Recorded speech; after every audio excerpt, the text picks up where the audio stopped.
Oi, gente, sejam bem-vindos a mais um conteúdo aqui no Acidamente. Meu nome é Ana Paula, eu sou psicóloga e hoje eu vim conversar aqui sobre um assunto que ele costuma aparecer muito nos comentários aqui do canal, porque existe uma ideia de que se o psicólogo sugeriu ao paciente procurar ajuda psiquiátrica, alguma coisa parece estar errada. A terapia não funcionou, o paciente piorou, ou então que chegou num ponto onde a estratégia terapêutica já não basta. Mas, na prática, a história costuma ser bem diferente. E junto com essa dúvida, aparece outra quase que inevitavelmente. Mas se eu começar um remédio, utilizar um medicamento, será que eu vou ficar dependente dele? Hoje eu queria conversar com vocês justamente sobre esses dois receios, porque eles costumam andar bem juntinhos e muitas vezes fazem as pessoas adiarem um tratamento que poderia aliviar bastante um sofrimento que já dura tempo demais. Fica comigo até o final porque hoje esse será mais um assunto aqui no canal e aproveita e se inscreve aqui para não perder os próximos conteúdos que serão também tão interessantes quanto esse.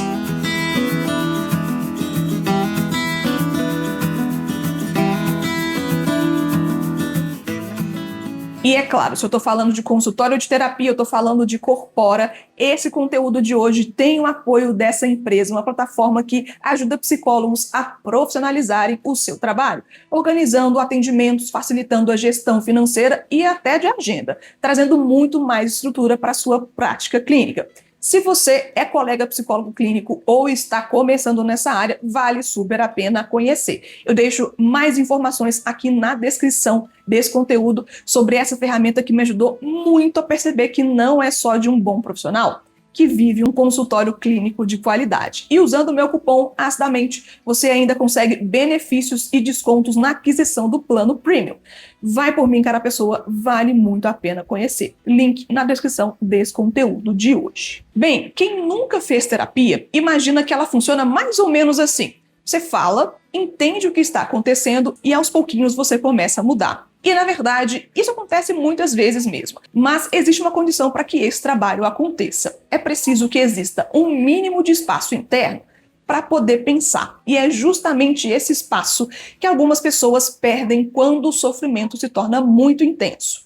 Tem dias em que o paciente chega ao consultório e tenta explicar o que está sentindo. As palavras vêm interrompidas, ele esquece o que estava dizendo ou fala tão acelerado que parece não conseguir acompanhar o seu próprio pensamento. Em outros momentos acontece o contrário. A pessoa chega, fica olhando para o chão, para o teto, responde tudo com poucas palavras, não porque ela não queira conversar, mas é porque ela está tão esgotada naquele dia que organizar uma ideia exige um esforço enorme. E nessas condições, eu não vou pensar, essa pessoa não está aproveitando a terapia. O pensamento costuma ser realmente outro. Será que esse sofrimento chegou a um ponto em que o cérebro dessa pessoa precisa de mais ajuda para conseguir participar desse processo? Essa é uma diferença muito grande. O encaminhamento para o psiquiatra não acontece porque a terapia fracassou. Acontece porque eu quero que ela tenha melhores condições para funcionar. E existe uma imagem que ajuda bastante a gente a conseguir entender isso. Imagine que você está tentando conversar com alguém enquanto uma caixa de som toca lá no volume máximo, está estralando no seu ouvido. Você até consegue ouvir uma palavra ou outra, mas precisa fazer um esforço enorme. Em muitos quadros de ansiedade ou depressão, acontece alguma coisa parecida com isso. A dor faz tanto barulho que ela ocupa quase todo o espaço da experiência daquela pessoa. O paciente não consegue refletir porque ele está tentando sobreviver. Ele não consegue elaborar um conflito no relacionamento porque mal consegue dormir. Não consegue experimentar uma mudança de comportamento porque ele vive exausto. Não consegue pensar sobre autoestima porque passa o dia inteiro lutando contra uma sensação constante de angústia. E é nesse momento que a medicação pode assumir um papel muito específico. Não vai resolver os conflitos da vida daquela pessoa. Não ensina novas formas de se relacionar. O medicamento não faz escolhas por você. Ele, na verdade, diminui o volume dessa caixa de som para que a sua própria voz volte a aparecer. E quando isso acontece, a terapia ganha uma profundidade completamente diferente. Mas o remédio é uma muleta? Eu escuto essa comparação com frequência nos meus atendimentos. Ana, eu tenho medo de usar um remédio como uma muleta. E eu entendo porque essa imagem costumeiramente aparece. A palavra muleta dá a impressão de que a pessoa nunca mais vai conseguir andar sozinha. Mas eu gosto muito de fazer outra metáfora aqui para vocês. Para mim, em muitos casos, a medicação funciona como um chão. Pense em alguém tentando caminhar em uma areia movediça. Ela faz força, se esforça, aprende técnicas, recebe orientação, mas continua afundando. Antes de pensar na caminhada, talvez seja preciso oferecer um terreno mais firme para essa pessoa. O chão não anda pela pessoa. Quem dá os passos continua sendo ela. Quem aprende novas formas de lidar com os seus próprios medos continua sendo ela. Quem constrói relações diferentes continua sendo essa pessoa. O remédio não substitui o movimento. Ele pode tornar esse movimento possível de acontecer. E existe uma diferença muito grande entre depender de um tratamento durante um período e ser impedido de viver sem ele para sempre. Essas duas ideias costumam ser bastante misturadas de forma equivocada. Mas aí você pode me perguntar, tá bom, Ana, mas o remédio psiquiátrico vicia? E essa é uma das perguntas que mais aparecem aqui no canal. E a resposta precisa de um pouco mais de cuidado do que um simples sim ou não. Quando as pessoas falam em vício, normalmente estão imaginando em uma dependência química parecidas com a que algumas substâncias podem provocar. A necessidade crescente de usar cada vez mais, a busca compulsiva por medicação e uma perda de controle sobre o seu próprio consumo. Alguns medicamentos psiquiátricos, especialmente certos ansiolíticos, podem sim apresentar riscos de dependência quando usados sem um acompanhamento adequado ou por períodos prolongados. Agora, já muitos antidepressivos, por exemplo, não costumam provocar esse tipo de dependência química, embora eles podem precisar de uma redução gradual para evitar sintomas de descontinuação. E é justamente por isso, cara, pessoa, que eu sempre comento aqui, o acompanhamento médico faz tanta diferença e eu vou continuar batendo nessa tecla mesmo se soar repetitivo. Mas existe outra forma de dependência que eu acredito que merece atenção. A dependência da sensação de alívio. Ela não acontece só com medicamentos, tá? Ela pode acontecer com outras substâncias ou com outros comportamentos, tipo a utilização de álcool, de consumo, comprar coisas, de rede social, de comida, com relacionamentos. Sempre que encontramos alguma coisa que reduz rapidamente uma dor emocional, existe o risco de acreditar que não conseguimos mais viver sem aquilo.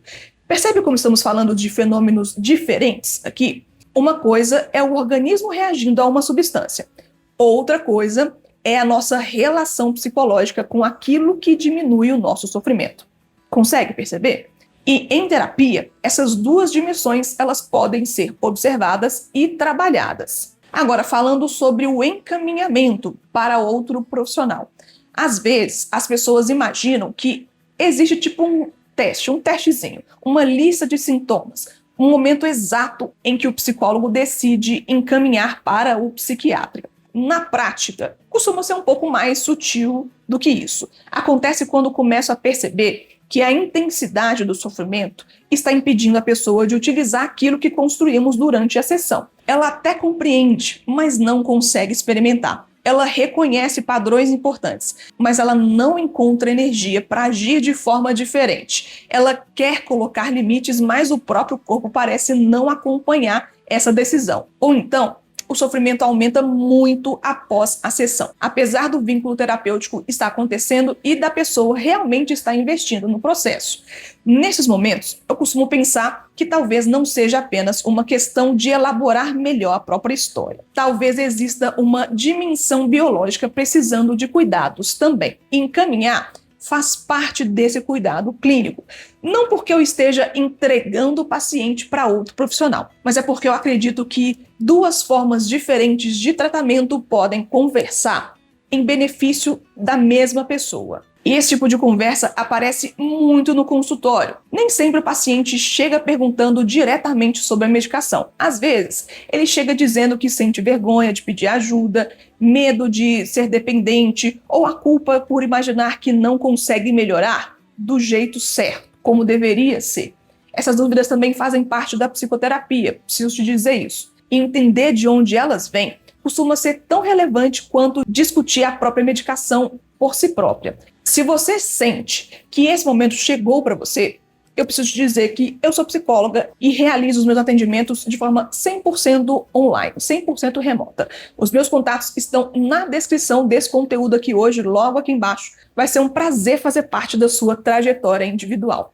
Mas, como eu sempre digo, o primeiro passo, como acontece em qualquer processo terapêutico, sempre começa quando a própria pessoa decide buscar esse cuidado. Os meus contatos, novamente, estão na descrição desse conteúdo aqui de hoje. E existe uma pergunta que eu gosto de deixar no ar.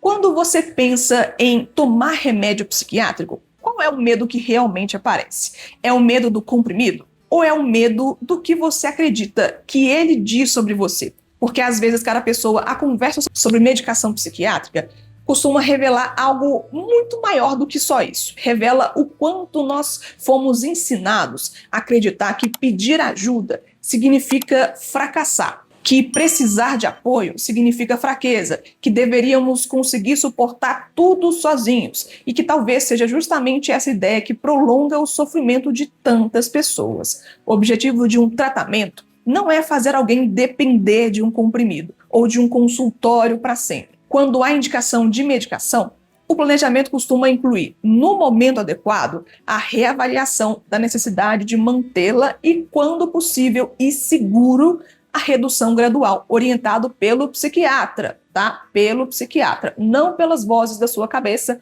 ou pela pesquisa que você fez na internet. Da mesma forma, a psicoterapia busca ampliar recursos internos para que a pessoa tenha cada vez mais autonomia diante da sua própria vida. Se você ficou aqui comigo até esse momento, me conta uma coisa aqui nos comentários. Qual é a maior dúvida ou maior medo que você tem ou já teve quando o assunto é medicação psiquiátrica? Eu adoro ler os comentários que vocês deixam aqui embaixo. Muitas vezes são essas conversas que mostram quais temas ainda precisam ser explorados aqui no Acidamente. E se esse assunto, cada pessoa, trouxe uma perspectiva nova para você, te peço que a gentileza de você deixar o seu gostei, compartilhe esse conteúdo com alguém que talvez esteja vivendo esse conflito em silêncio e se inscreva aqui no canal. É muito importante ter você participando comigo aqui nesses bate-papos.